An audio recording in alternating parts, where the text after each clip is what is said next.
আসসালামু আলাইকুম সবাইকে। আমি শখের গল্প থেকে সাদিয়া বলছি। আশা করি আপনারা সবাই ভালো আছেন। তো আমি আজকে আবারও নতুন একটি ভিডিও নিয়ে হাজির হয়ে গেলাম। যাদের মাংস খেতে খেতে মুখে রুচি চলে গিয়েছে তারা কিন্তু অবশ্যই এই ভর্তাগুলো ট্রাই করতে পারেন। আমি আজকে বানিয়ে নিব ডালের ভর্তা আর বেরেস্তার ভর্তা। এই ভর্তা কিন্তু আপনারা যে কোনো কিছুর সাথেই খেতে পারেন, পোলাওর সাথেও খেতে পারেন বা ভাতের সাথেও খেতে পারেন, কিন্তু সব থেকে বেশি মজা গরম ভাতের সাথে খেয়ে পাবেন। তো আমি এখানে প্রথমেই ডালটিকে ভালো করে ধুয়ে নিয়ে সিদ্ধ করে নিব।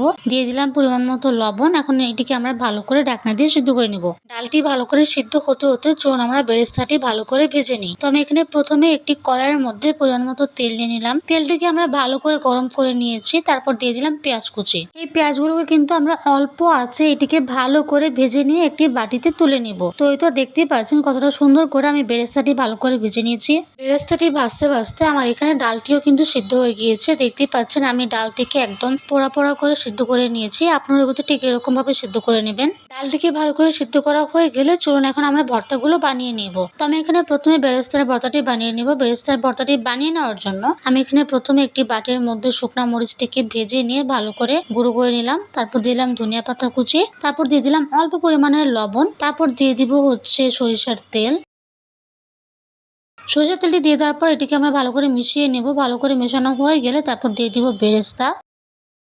বেরেস্তাটি দিয়ে দেওয়ার পর এটিকে আমরা ভালো করে মেখে নিব। তো এই তো তৈরি হয়ে গিয়েছে খুব সহজেই আমার বেরেস্তার ভর্তাটি।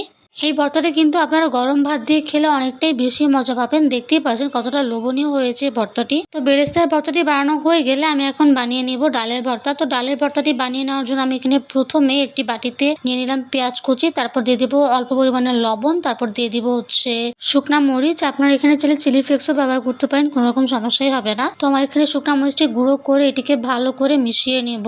ভালো করে মেশানো হয়ে গেলে তারপর দিয়ে দিব ফ্রোজেন করে রাখা ধনিয়া পাতা কুচি। ধনিয়া পাতা কুচটি দিয়ে দেওয়া হয়ে গেলে তারপর দিয়ে দিব হচ্ছে সরিষার তেল। সরিষার তেলটি দিয়ে দেওয়ার পর এটিকে আমরা ভালো করে মেখে নিয়ে মিশিয়ে নিব। ভালো করে মেশানো হয়ে গেলে তারপর দিয়ে দিব সিদ্ধ করে রাখা ডালটি। সবগুলো ডাল দিয়ে দেওয়ার পর এখন আমরা এটিকে ভালো করে মেখে নিব। ঠিক এরকম ভাবে আপনারাও কিন্তু মেখে নেবেন। তো এই তো দেখতেই পাচ্ছেন আমার এখানে ডাল ভর্তাটিও তৈরি হয়ে গেছে খুব সহজেই। এখন কিন্তু আপনারাও ঘরে বসে বানিয়ে নিতে পারবেন বেরেস্তার ভর্তা, ডালের ভর্তা। এই ভর্তাগুলো দেখতে যতটা লোভনীয় লাগছে, খেতে কিন্তু এর থেকেও বেশি মজার। আপনারা সবাই কিন্তু অবশ্যই এই ভর্তাগুলো ট্রাই করবেন। আশা করি আপনাদের এটি ভালো লাগবে। আর ভিডিওটি ভালো লাগলে লাইক শেয়ার কমেন্ট করবেন। আর ঠিক এরকম নতুন নতুন ভিডিও পেতে আমার চ্যানেলটি সাবস্ক্রাইব করবেন, আমার পাশে থাকবেন। আল্লাহ হাফেজ সবাইকে।